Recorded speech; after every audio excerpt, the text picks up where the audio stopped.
राजस्थान में अजमेर का Sophia girls school देश में लड़कियों के सबसे नामी स्कूलों में एक। सोफिया गर्ल्स स्कूल में बड़े बड़े रसूखदार लोगों की बेटियां पढ़ने आती थीं। राजस्थान के कई आईएएस और आईपीएस अधिकारियों की बेटियां भी यहीं पर पढ़ती थीं। शहर में रहने वाले एक लड़के ने स्कूल की 9वीं क्लास की एक छात्रा से दोस्ती कर ली। छुट्टी के बाद वो छात्रा लड़के के साथ घूमने फिरने जाने लगी। लड़के ने छात्रा की अश्लील फोटो खींच ली। इसके बाद जो कुछ हुआ वो देश में अपराध के इतिहास में एक काले अध्याय की तरह दर्ज है, लेकिन आज भी भारत में इसके बारे में बहुत कम लोगों को पता है। ये घटना है वर्ष 1992 की और इसे अजमेर सेक्स स्कैंडल के नाम से जाना जाता है। सोफिया कॉलेज की 9वीं क्लास की छात्रा से दोस्ती करने वाले युवक का नाम था फारूक चिश्ती। उसका परिवार अजमेर के ख्वाजा मोइनुद्दीन चिश्ती की दरगाह पर खादिम का काम करता था। फारूक चिश्ती अजमेर युवा कांग्रेस का अध्यक्ष भी था। छात्रा को प्रेम जाल में फंसाने के बाद फारूक चिश्ती ने उसकी अश्लील तस्वीरें ले ली और फिर ब्लैकमेल करना शुरू कर दिया। पहले छात्रा का यौन शोषण होता रहा, फिर उससे कॉलेज की दूसरी सहेलियों को लाने को कहा गया। एक के बाद एक लड़कियां इस जाल में फंसती गईं और इज्जत बचाने के लिए वो अपने साथ दूसरी लड़कियों को भी लाती गईं। कुछ से तो उनकी भाभी और बहनों को लाने को भी कहा गया था। पहले एक लड़की, फिर दूसरी और फिर तीसरी। बहुत जल्द ही इस गिरोह के जाल में लगभग 200 से अधिक हिंदू लड़कियां फंस चुकी थीं। अब पुष्ट दावों के अनुसार लगभग 250 लड़कियां गिरोह के जाल में फंस चुकी थीं। ये लड़कियां किसी गरीब या मध्यम वर्गीय परिवारों की नहीं, बल्कि अजमेर के सबसे रईस परिवारों की थीं। यह सब कुछ होता रहा और किसी लड़की के घर वालों को भनक तक नहीं लगी।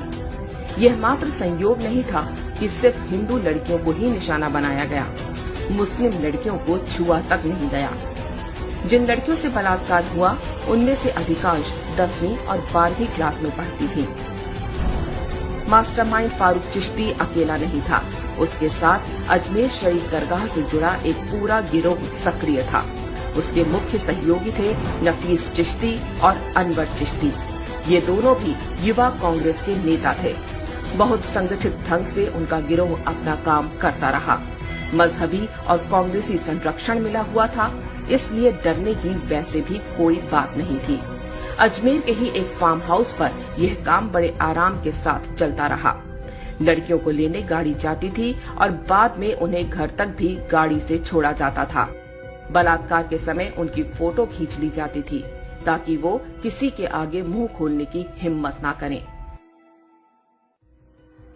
उस जमाने में आज की तरह डिजिटल कैमरे नहीं होते थे। तब कैमरे की रील ढूंढने जिस स्टूडियो में गई वह भी एक मजहबी व्यक्ति का था। स्टूडियो वाला भी एक्स्ट्रा कॉपी निकालकर अलग से लड़कियों का यौन शोषण किया करता था। ये ब्लैकमेलर्स स्वयं तो बलात्कार करते ही अपने दोस्त यारों को भी उपकृत करते। जिन लड़कियों के साथ बलात्कार और ब्लैकमेलिंग हुई उनमें से कुछ ने आत्महत्या करनी शुरू कर दी। एक ही स्कूल की छात्राओं का इस तरह आत्महत्या करना ही मामले की पोल खुलने का कारण बना। शुरू में पुलिस ने 8 आरोपियों को गिरफ्तार किया। समाज में बदनामी के डर से अधिकांश लड़कियों के परिवारों ने पुलिस में शिकायत दर्ज कराने से भी मना कर दिया। जो 12 लड़कियां हिम्मत करके पुलिस के पास गईं, उनमें से भी 10 बाद में पीछे हट गईं, क्योंकि आरोपी उन्हें धमकियां दिलवा रहे थे। बाकी बची 2 लड़कियों ने ही केस को आगे बढ़ाया।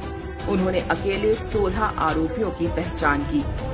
यह वो दौर था जब बलात्कार जैसे अपराधों में कड़ी सजा नहीं होती थी। घटना के 6 वर्ष बाद जिला न्यायालय ने 8 आरोपियों को उम्र कैद की सजा सुनाई, लेकिन मुख्य आरोपी फारूक चिश्ती ने खुद को मानसिक रोगी घोषित करवा लिया, जिससे उसके मुकदमे की सुनवाई लटक गई। जिन आरोपियों को उम्र कैद हुई थी उनकी भी सजा को 10 साल की जेल में बदल दिया गया। एक फरार आरोपी सलीम नफीस 19 वर्ष बाद साल 2012 में पकड़ा गया। बाद में वह भी जमानत पर छूट गया। जब इस बलात्कार कांड का भंडाफोड़ हुआ तो राजस्थान में कांग्रेस का पूरा सिस्टम आरोपियों को बचाने में जुट गया। जो भी सामने आता उसे डरा धमका कर चुप करा दिया जाता। कहा गया कि आरोपियों पर कार्रवाई हुई तो सांप्रदायिक माहौल खराब हो जाएगा। बलात्कारी एक मजहब विशेष के थे, इसलिए मोमबत्ती गैंग भी तब लड़कियों के बजाय बलात्कारियों के समर्थन में खड़ा हो गया था। सबका प्रयास यही था कि देश के लोगों को अजमेर की ख्वाजा मोइनुद्दीन चिश्ती की दरगाह की आड़ में हुए इस घिनौने और बर्बर कांड की कानों कान खबर न लगने पाए। उन्हें चिंता थी कि इससे दरगाह पर आने वाले हिंदुओं की संख्या कम हो सकती है। वास्तव में अजमेर गैंगरेप कांड की शुरुआत लव जिहाद से हुई थी। पूरी तरह से धार्मिक पहचान के आधार पर हिंदू लड़कियों को जाल में फंसाया गया। हिंदू आश्रमों और साधु संतों पर बेहूदी फिल्में बनाने वाले जिहादी बॉलीवुड ने भी कभी अजमेर के खादिमों के हाथों हुए इस बलात्कार कांड पर कोई फिल्म नहीं बनाई। अजमेर में मत्था टेकने के लिए जाने वाले हिंदू ना तो दरगाह के इतिहास के बारे में जानते हैं और न यहाँ के खादिमों के हाथों हुए देश के सबसे बड़े बलात्कार कांड के बारे में। उनको ये भी आभास नहीं होता कि ये मात्र किसी सूफी की दरगाह नहीं, बल्कि यहाँ ना जाने कितनी अबोध हिंदू लड़कियों की चीख भी दफन है।